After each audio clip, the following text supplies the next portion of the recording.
मौलवी भी तो दीन को ही बेच रहा है। नमाज पढ़ाना सवाब का काम है, पैसे क्यों लेते हैं? अजीब बात कर रहे हैं आप। मौलवी नमाज पढ़ा रहा है, सवाब का काम है, तो मौलवी फ्री करे, दीन बेच रहा है पैसे अगर ले रहा है तो। भाई कुरान पढ़ना पढ़ाना सवाब का काम है ना, तो जो कुरान छापने वाली कंपनी है वो फ्री में तो नहीं देती है आपको कुरान, वो पैसे लेती है, वो कागज के पैसे लेती है, वो छपाई के पैसे लेती हैं। हज करना सवाब का काम है, फर्ज है। ट्रैवल एजेंसियां आपको मुफ्त में तो हज पे नहीं भेज देती, वो पैसे लेती हैं ना आपसे। जहाज वाले पैसे लेते हैं आपसे। मस्जिदें बनाई जाती हैं, अंदर नमाज होती है, कुरान पढ़ा जाता है, सारे नेकी के काम होते हैं, लेकिन मिस्त्री मस्जिद बनाने के पैसे लेता है। मस्जिद में लगने वाली सीमेंट के आप पैसे देते हैं, सरिये के पैसे देते हैं, मजदूरों को आप पैसे देते हैं। शादी आधा ईमान है, निकाह सुन्नत है, दीन का हिस्सा है, लेकिन बेद छुआरों से लेके, कपड़ों से लेके, कैटरिंग वालों से लेके, शादी हाल वालों पे लाखों रुपए आप लुटा देते हैं। लेकिन अगर मौलवी को 5,000 रुपया, 10,000 रुपया, निकाह जिसने पढ़ाना है, आपके इस रिश्ते को हलाल करना है, अगर आपको देने पड़ जाए तो आपको मौत पड़ जाती है।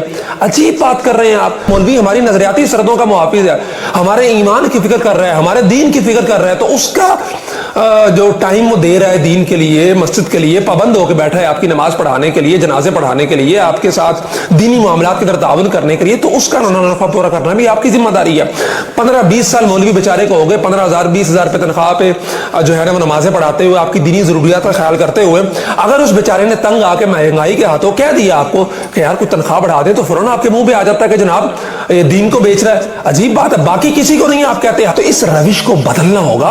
वो अपनी सर्विसेज दे रहा है, वो टाइम दे रहा है, वो आपके लिए पाबंद होकर बैठा हुआ है, तो इसलिए उसकी जरूरियात का ख्याल रखना है आपकी जिम्मेदारी है। आप ये नहीं कह सकते कि वो दीन को बेच रहा है। अगर मौलवी दीन को बेच रहा है तो फिर हज सर्विसेज वाले दीन को बेच रहे हैं, फिर मस्जिद में बनाने वाले दीन को बेच रहे हैं, फिर वापडा वाले दीन को बेच रहे हैं जो मस्जिद में बिजली दे रहे हैं। फ्री दे ना, दीन का काम हो रहा है, वहां पे नमाजें पढ़ी जा रही हैं, वहां पे तो बच्चे कुरान पढ़ रहे हैं, मदारिस की बिजली फ्री कर दें आप, फिर वापडा दीन को नहीं बेच रहा।